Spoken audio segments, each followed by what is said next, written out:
If you guys ever watched the Seth the Programmer video, you will be familiar with how he scales fictional characters. I don't know how many people do this, but this type of formula cannot be used in One Piece. If you calculate the 362 jewels to the radius of Dressrosa while factoring in the circumference of the island, we can see that King Kong gun is massively universal, and since Sanji's kick is massively hypersonic and can be calced to wall level, he should be upscaled to 400 times the speed of light. Throw that shit the fuck away. Shit like that, and feats alone is not a sole way to gauge another person's strength when power scaling a story like One Piece. In this video, we'll discuss why narrative and portrayal is more important than feats when it comes to power scaling, well, at least most of the time, because there's a lot of scenarios where characters' portrayal doesn't necessarily align with their feats. First of all, guys, thank you all for subbing the last video. We gained somehow 400 subs from one video.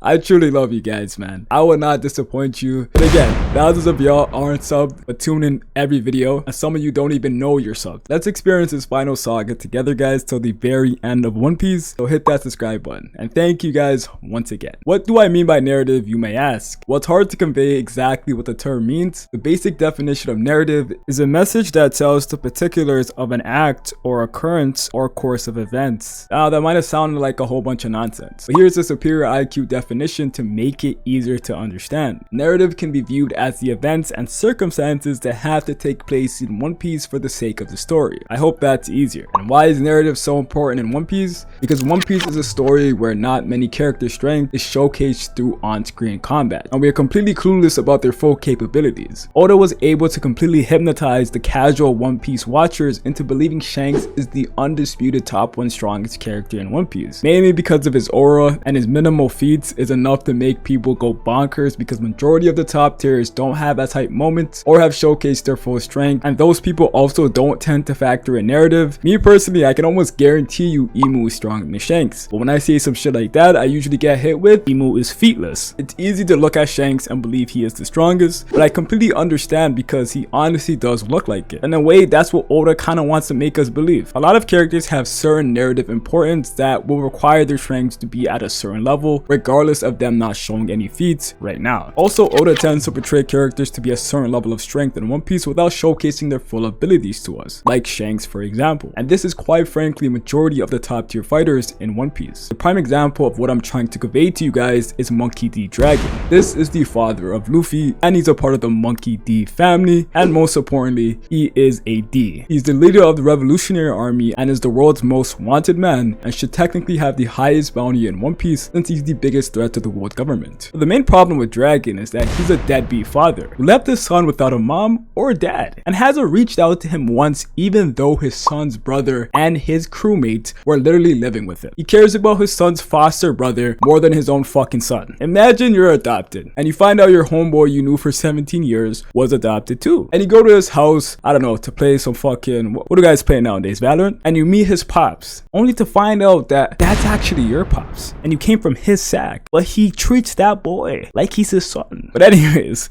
so I was saying, the problem with Dragon is that he's completely featless and hasn't done jack shit in the series, but narratively we understand there's big implications for Dragon to be relevant in the final saga. He's a man who Oda kept his power completely hidden and teased it 1,000 chapters ago, and will more than likely showcase his true power in the biggest stage of One Piece. We know narratively he's above his own right hand Sabo, who is also one of the strongest commanders in One Piece. When you ignore all this and strictly use feats, it's easy to say pretty much anyone is stronger than Dragon. I can argue Katakuri beats Dragon because he has future sight, and he fought a Whole Cake Island Luffy extreme div. He was beating that Luffy's ass for majority of the fight, and he has really good armament hockey, and he's the right hand to Big Mom.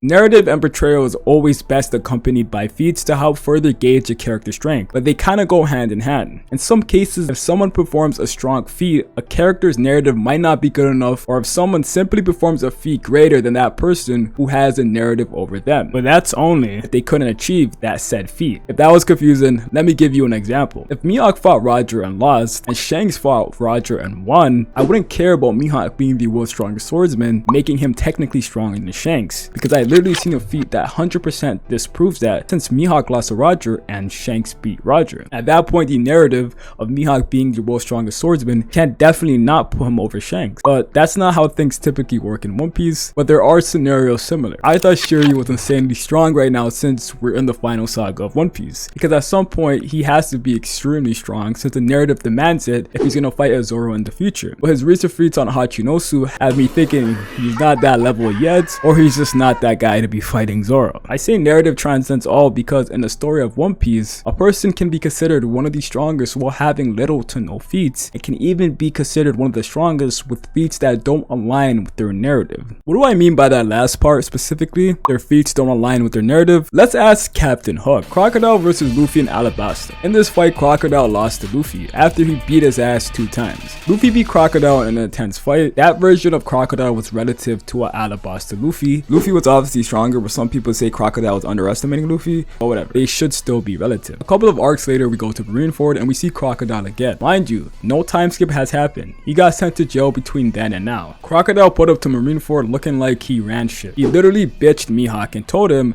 "Brother, for your own good, you better watch yourself," after he stopped his attack. He was also able to square off against Doflamingo, we also know to be way stronger than Alabasta Luffy. Even if he got stronger within the time skip, that version of Dofi will beat the living brakes off of Luffy, like no doubt. Then we see Crocodile talking to Whitebeard like he was having fights with him in his prime. The fuck does bro mean by you weren't this weak when you defeated me? Well, bro, what are you talking about? Like, that version of Whitebeard could kick your ass. It's like, is there a next version of Crocodile we never seen? Like, what the fuck happened? Brother, you are not him. It's almost like he was portrayed a completely different person from the man back in Alabasta. He looked like he could have been stronger than Luffy, who was getting pushed around the entire arc. But why did a Crocodile whose feet scaled him relative to Alabasta Luffy look so strong? Because that's what the narrative demanded. You see what I mean? The narrative needed Crocodile to be shown in that light, and the narrative also demanded he be relevant in the final saga of One Piece by being a part of Cross Guild, and will most likely show Crocodile even stronger than we've seen before. The actual Mihawk's feats are lackluster. Some would even say he's carried by his title because his feats are so fucking shit.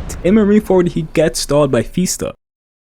He runs from Shanks and ducks him, but rather fight a man who's getting jumped. He gets stopped by Crocodile. He says his sword holds no restraint and proceeds to get evaded by pre-time skip Luffy several times. These moments make him look weaker than he actually is. These moments don't make him seem like the man who can potentially be stronger than Shanks, especially when you have guys like Shanks one-shotting people like Garbage Man, who has a 3 billion berry bounty. But once again, guys, say it with me this time. Why doesn't that shit matter? Because of what? I said because of what, bitch? Narrative. Yes, look at you. I'm so proud of you. I'm proud of you, man. Here's a treat. Good boy. Or girl. I always forget there might be 1 or 2 females on here. I can't exclude them. The narrative demands Mihawk to be insanely strong since he's the world's strongest swordsman, and that title holds relevance to Zoro. How strong Zoro gets before he fights Mihawk is going to determine how strong Mihawk is, because he will likely be stronger than that Zoro, since Zoro needs to level up mid-fight like any other fight. And Zoro right now is insanely strong, and we probably aren't even close to that Mihawk. Narrative can also be used to weaken people. That might sound retarded, but give me a sec. Yamato has advanced Conqueror's Haki, which is the best ability in One Piece, but has absolutely zero narrative importance in One Piece as it stands right now. You think she's coming back, whatever. But just having that ability alone is gonna get you nowhere if you're not put into situations with it. Many people believe right now Sanji is stronger than Yamato, rightfully so, because she has the ability and performed a good feat with it against Kaido. But Sanji narratively is a character who's gonna keep growing alongside the Pirate King. He's gonna be one of the most notorious and legendary pirates to ever exist. He might not ever have the best ability in the series known as Advanced Conqueror's Haki, but he will be stronger than Yamato. Yamato has all that potential, has that ability, but she's not going to be in situations in the future to look like one of the strongest characters to ever exist. Here's another example of the narrative weakening someone that I think you guys can relate to. A lot of people believe in the community that Oda has nerfed Big Mom in the Kid and Law fight. If that's the case, Oda done that for the sake of the narrative, because he had Kid and Law beat Big Mom, who wasn't shown to her full strength, because that's what the story demanded. You see how narrative controls how strong a character will be? There's a ton of factors to gauging someone's strength in One Piece, and when we're talking power scaling, what has the character been said to be capable of? What is the character's purpose, and how does that relate to his strength? How is the character portrayed? What's this character's status in One Piece, or what will his status be in the future? These are things I equate into power scaling alongside feats, because they're also very important as well. Like I said, they work hand in hand.